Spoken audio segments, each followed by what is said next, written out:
Hello, and welcome to my channel. My name is Jonathan Cohn, and today I have my ranking video for the Young Jedi Knights book series, which was written by Kevin J. Anderson and Rebecca Mesta. This is a very special series to me. I read about a little under half of the books back when I was in middle school.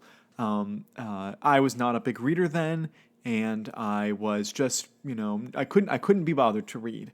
And then my brother-in-law suggested that I read some of the Young Jedi Knights books, which he owned, and so he gave them to me. So they were some of the first books I ever read in Star Wars, and I loved them. And some of the books that are towards the top of my list are the most impactful ones that really got me into reading.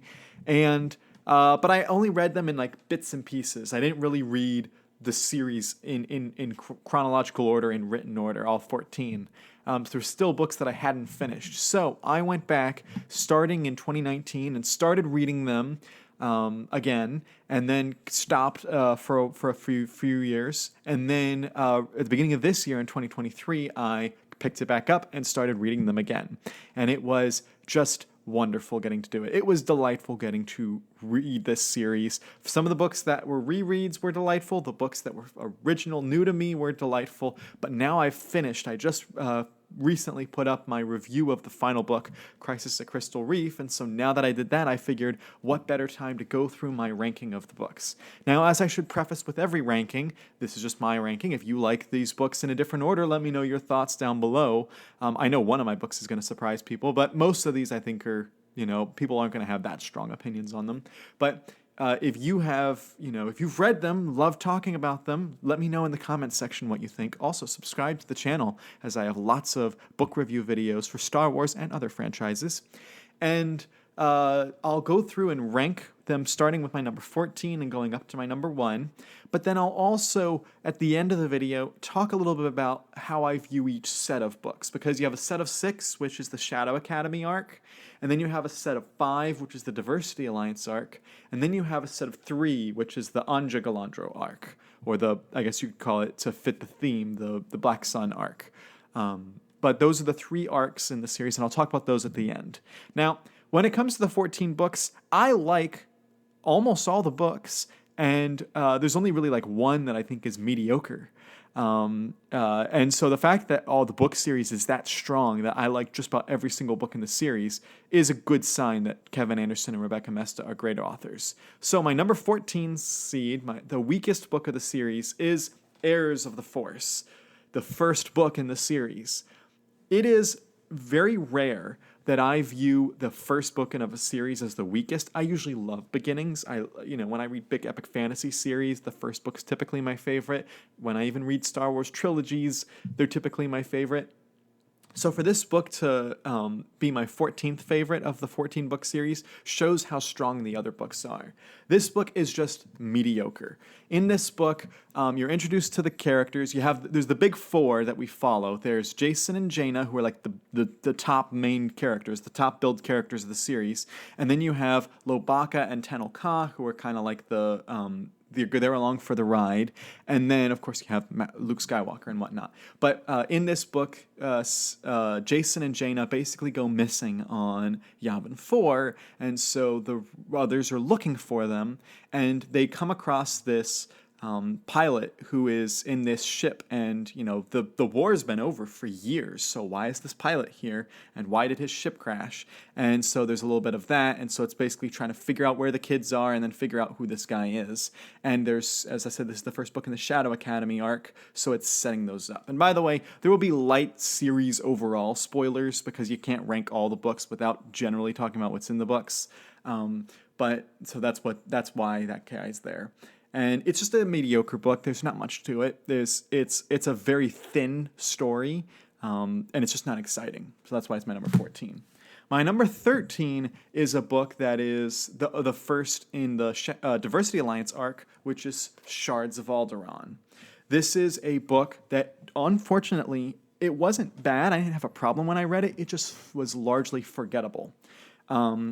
In this book, you have the main characters are looking for someone named Bornin Thul, and they have this son, Raynar Thul, as part of the group, and they're searching around Alderaan, and they come across Boba Fett, who's also searching for Bornin Thul. And that's really the whole Diversity Alliance arc, is searching for Bornin Thul. And there are other books that have Boba Fett looking for Bornin Thul. There are other books that have the Young Jedi Knights looking for him. This is the weakest of all of those, and it's a fun read when you read it. It's got some cool tie-ins, some cool world building regarding, or rather world debuilding, regarding Alderaan and the Star Wars universe. But overall, it's just largely forgettable, which is why it's my number 13. Getting to my number 12 is a book that I did read back in the original run when I originally read them in middle school, and of those books I read from middle school, it's the one that held up the least good, and that's Delusions of Grandeur. And this is the book where, of course, they're looking for Bornin Thul, and a mysterious character hires Zek, who I'll talk about a lot in this video, hires Zek to do some things. And that is the best part of this book, is whenever Zek gets hired for something, because he's trying to be a bounty hunter, and he is not cut out to be a bounty hunter. And the action sequence at the end of this is unique, and it's fun, and this book just has middle book syndrome, which is why it's number 12. But now we're getting into some good stuff. We've gotten away from the mediocre. We're in the really good now. And my number 11 is Darkest Night. This is the book where the Jedi Knights learn about Zek being evil. They go to Kashyyyk to do this ceremony, to be part of this thing that's part of Lobaka's family. And Zek comes in with the Shadow Academy. They learn about him being part of the Shadow Academy for the first time. It's got some great action sequences in the forests of Kashyyyk, and it has some great character moments, specifically for Lobaka, but also for his sister, his friend, and a few other characters. So this book was really entertaining. Then I have the first finale book of any of the arcs, and it's the weakest of the finale arcs, but it's still fun to read, is Jedi Under Siege, which is my number 10 book in the series, in my ranking. Jedi Under Siege wraps up the Shadow Academy arc. This is basically one big action set piece of a book. All the action is about, all right, the Shadow Academy has done all they're going to do. They're going to come and they're going to invade. They're going to come in and attack Yavin 4, the home of the Jedi Knights. And if they can take out the Jedi Knights there, there's no Jedi to protect the galaxy, basically. And so the Shadow Academy launches their attack. Zek has to fight Jaina in this emotional fight there. Luke has to fight the leaders of the Shadow Academy. And then there's also a reveal in this book, which is the thing that drags the book down, is that the reveal here is very unsatisfying to readers. There's a lot of people who dislike things like The Last Jedi because they feel that they subverted expectations in the wrong way. That's how I feel about the surprise in this book. It was, you were promised something in the lead up to this book, and they do the reveal, and it's not what it should have been. And so that's why it's just a little bit disappointing in that regard. But the action in this book is probably some of the best action in the series, because it's just, one big, long action sequence. And then there's a few other action-related things towards the end. And some of the tie-ups are okay, but the wrap-ups in other books are even better. So that's why that's my number 10. Going into my number 9 is one of the penultimate books in the series, and that is Trouble on Cloud City. This is the 13th book in the series. This is the book that is part of that trilogy, the Anja Galandro trilogy, and actually they all are very similar in my ratings for them. But in this one, Lando convinces Luke to let him take the Young Jedi Knights to Cloud City, where he's basically turning it into a big theme park, and he needs to test it out, but he just can't just let children test out a theme park. So he lets the Jedi Knights, young Jedi Knights, who are these skilled people, to do it. But when he gets there, his business partner is found mysteriously murdered, and so they have to go uncover the mystery. It's the shortest book in the Young Jedi Knights series, but it's a really fun book, and it's got some great payoffs to things. There is a moment that is originally set up in book 4 of the series, Lightsabers, that is paid off in this book, and it is a brilliant payoff. Really excellently done. So I really enjoyed this one. Now we're getting into my number 8. My number 8 is the first book in that Anja Galandro trilogy, which is Return to Ord Mantell. I was a little frustrated when I started reading this because I felt that this little trilogy was kind of unnecessary to add on at the end, and I still kind of feel that way, but this was still an entertaining book. In this book, Han Solo takes the children to Ord Mantell to see some racing, to do some stuff, and then they end up getting caught in the middle of this civil war. Anja shows up, and she wants the revenge for the death of her father. Zethros shows up, part of the Black Sun. He's got some stuff going on. And so this book, it's entertaining, and it's got good themes, good entertainment value, good action, good everything, but it never reaches the greatness of the other books. So it has good across the board, but no great.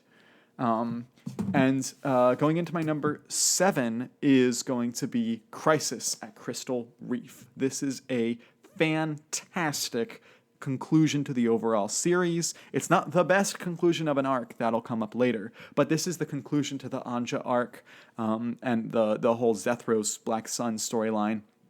And it does an admirable job of that storyline. That part's fine. What carries this book is the final 2 chapters are basically an epilogue for the entire Young Jedi Knights series, and there's stuff earlier in the book that kind of is meant to kind of wrap things up and to advance the character journeys a lot, and it's really effective. And so between the character journeys that's done at the beginning and then that big epilogue at the end is what propels this to being pretty high as the number, I think this is number 7. So next is going to be my number 6, is a book that was surprisingly dark for the series, and that is Jedi Bounty. When you have the Diversity Alliance arc of storytelling, you have the villains, which are the Diversity Alliance, who are very anti-human, and they feel that they've been slighted by the Empire and by humans for too long. So rather than just be on equal footing with humans, they want to overpower humans, and they want to have they want to make up for lost time, and so they want to basically eliminate humanity. But they can't really do that publicly because they don't have the numbers yet, so they kind of are doing it quietly on Ryloth, and they convince one of the Young Jedi Knights to go on join them.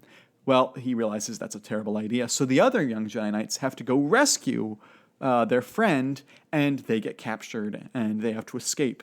And just the entire book has this just feeling of darkness to it. It just feels heavy. It feels scary even. And that the fact that they could pull this off in a book meant for preteens is pretty impressive. And I think that the it never gets super dark, but it's pretty dark throughout the storyline, which is and it still tells some great themes. It really draws some parallels to Nazi Germany, but then there's also parallels to modern day with racism and anti-racism, which I think is just really fascinating, which is why it's my number 6. Getting into my top 5, maybe my top 5. We're going to really great heights here. 4 of my 5 were ones that I read in middle school that just held up as really well, and one of them is a read that I just read recently for the first time, and that would be Diversity Alliance. This is a book that I expected to be pure filler in the Young Jedi Knights series, and yet it's pure delightfulness. The stuff with Tenel Ka and Jason in this is some of the best that they have in the whole series. Tenel Ka is handled the best in this book. You also have some great stuff with Lobaka and his friend who shows up in this book. You also have some great stuff with some kind of like scary creatures that show up, and some great action. And I mentioned that the previous book, it happens later on in the series, but the one I talked about last, Jedi Bounty, was dark throughout. This book is overall lighthearted, but there is a single scene, one scene, that just gets like the darkest of the entire series. And I was so shocked that they pulled that off. But it's still really well done. And this book has great themes. I mentioned the themes of racism and anti-racism in the previous one. That's also present here, and I think it's handled the best here. And so that's why this is just such a superb book. Going into my number 4 is the best of the conclusion books for each of the arcs, and that is for the Diversity Alliance arc, and that is The Emperor's Plague. This is a book that ties everything up. It's very much a huge action book, much like Jedi Under Siege, but I think that the payoffs at the end of this book are better. The characters get to places that I like better. We also have some great political sequences in this book, some great kind of espionage sequence. This book has quite a lot packed into it, and it's not that long a book. Which is why it's just really good. Thematically, it's not that strong, but in terms of plot and action, this is the best conclusion book, and it really is, when it comes to plot and action, one of the best, and it feels the most prequel-y. If I had to go through and say, of these 14 books, which one do I think would fit tonally in the prequels? This book feels like it would fit tonally in the prequels. I could see like an episode of the Clone Wars tackling the same type of stuff as this book does. Really, all of the books, but this one in particular. All right, so we're into my top 3. These top 3 books are not just some of my favorite Star Wars Young Jedi Knights books. They're some of my favorite Star Wars books of all time because they're so good. They've stuck with me. These are books I've read over a decade ago, and they're still that amazing. And so I am really impressed with what they pulled off with these. And given on how, like, when I'm reading them, they run kind of close together in my rankings, but I do think I have a clear delineation of the top 3. So my number 3 is the second book in the whole series, the second book in the Shadow Academy arc, called Shadow Academy. Wow, the second book of the Shadow Academy arc is called Shadow Academy. The second book in the Diversity Alliance arc is called Diversity Alliance. That's funny, but Shadow Academy, this is just one of the most creative books in the series. When it comes to imagining some visuals, there are some great visuals in this book. Basically, you have Lando takes the kids to go Coruscant gem mining up above Yavin 4's atmosphere, and you're like, all right, that's fine. You know, they're not too far away from the Jedi Academy. And then all of a sudden, this cloaked station just comes out of nowhere, and they come and attack, and they capture the kids, and they have the kids fight each other, and they have the kids do all this kind of creepy, scary stuff, and the kids have to try to escape the Shadow Academy. It's a pretty action-packed, pretty dark book, and it's so vivid, it's so creative. Everything about this book just works so well, and so that's why it's my number 3.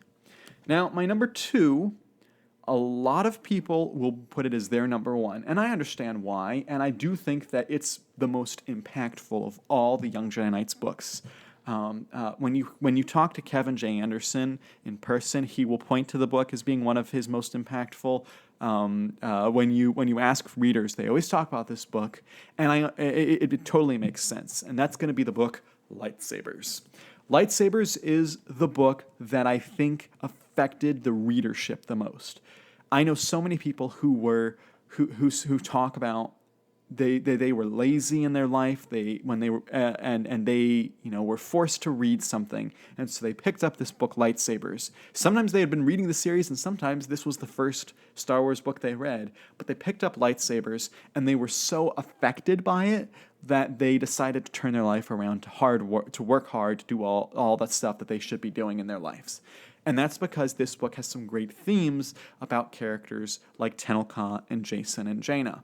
One of the Jedi Knights kind of phones in their lightsaber, and it hurts one of the other Jedi Knights. And in this book, they have to live with the consequences. It's not just, throw them in a bank to tank, stick something on them, they'll be fine. No, they have a permanent injury that is going to be with them forever. And in this book, they have to live with that, and the other character who causes the injury has to live with it, and their dynamic, their friendship, their relationship even is challenged because of this, and it's just told in such a great way. And the themes of perseverance, the themes of forgiveness, the themes of hard work, they're all very present in this book, and it's just an incredible read. And I don't think that any other Star Wars book can affect the fandom in such a way, even though it's not my number one, because my number one affects me more. This book affects the fandom just so much, and that's why it's so well worth it. And believe it or not, the plot in this book is not the best plot. It's not the strongest plot. It doesn't read the fastest, but it's still a really good book because of the character work, the thematic work, and some of the action's pretty good. So that's my number two. My number one, if you're doing the math, you might have figured it out. And if you haven't, the answer to my number one favorite Young Jedi Knights book is The Lost Ones. Why would I put this over Lightsabers? Well, this is the book that had the most impact for me as a reader. The banquet scene alone is one of the most vivid, one of the most impactful scenes in a book series for me. And I think it's because I really empathize with the character of Zek, who is introduced in this book and is handled so well in this series. Zek is a character who feels like an outsider. He's a person who feels like he doesn't connect with the Young Jedi Knights because they have all these force powers. He does too, but they have all these force powers and they have all this political power. I mean, their mom is basically the leader of the universe, and their dad's one of the most respected pilots, and their uncle is the head of the Jedi Knights. Like, how awesome is your family? And Zek feels out of place, and he tries so hard. He tries so hard to fit in and to get them to like him. And he's so insecure. And the kids don't care that he's not like them in some of those regards, but yet he tries so hard to fit in with the group. And it's just a delightful, delightful dynamic. And that sequence alone is great. But then there's some also great moments in this book, like the whole action sequence near the end where they're with the Lost Ones is great. The whole sequence where the ship is going into the sky and it runs into something and blows up, but nobody knows why. But you, the reader, know why, but the characters don't know why. So you're like, oh, that's cool that they could do that. And then, of course, you get to explore Coruscant. This was a very early version of Coruscant, so it's not like Coruscant that you expect, you would imagine today, but still you get to see what Coruscant is like. And so just everything about this book is great. And this is one of those books that made me want to be a reader. I actually, when I was a teenager, or preteen even, and I was telling my parents about this book, they were like, okay, stop talking about it. We heard you. You told us about the book. But I just kept telling them the same things over and over because I was so excited. So that is my ranking of the individual books. And when I thought about how I would rank the arcs, that's a very difficult thing to do because I think that the arcs all have something that's really good about them and all have something that's really kind of not great about them. The Shadow Academy arc has, of course, the best books, in my opinion. Shadow Academy, Lost Ones, and Lightsabers, which are all the middle books. But I don't think that the beginning of the arc is good at all, and I think the end of the arc is not as strong as it should have been, so it feels kind of wonky. Then again, you have the Diversity Alliance arc, which is 5 books, which they're all good to great, but they never achieve the heights of the Shadow Academy. They don't go as low as the Shadow Academy, in my opinion, but they also don't go as high. They're kind of in the middle. And I think that the themes that are more mature, and the themes about politics and about racism and stuff is superb in the Diversity Alliance arc. But if you're talking about themes that will affect kids reading the books, they're not as strong as the Shadow Academy themes of perseverance and friendship and forgiveness. But then you have the Anja Galandro trilogy, which of course has a leg down that it's not as long, so it can't do as much. But yet and it also has the 2 shortest books in the series. But that trilogy, the Anja Galandro trilogy, Return to Ord Mantell and Trouble on Cloud City and Crisis at Crystal Reef, deals with drug addiction, which is very mature but very impressive things to deal with. It deals with another form of forgiveness. It deals with revenge. It deals with these more adult themes, and it has a superb conclusion. So there's things that I like about them and different. If I had to choose, I would say my personal favorite arc of the three is probably the Shadow Academy arc, and then the Diversity Alliance arc, and then the Anja arc.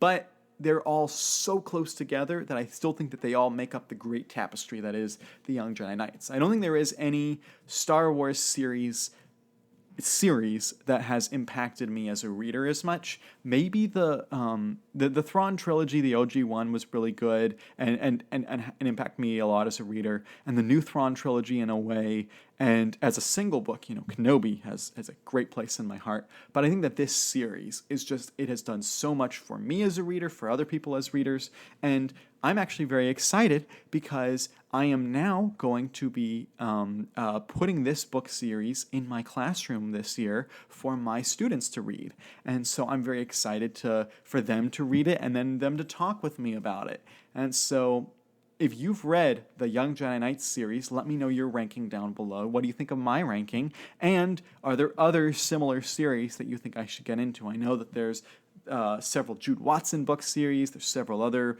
kind of young, middle grade-ish young reader book series that I want to read eventually if I can find them. But let me know all your thoughts in the comments section down below. And until next time, I'm Jonathan, and thank you for watching.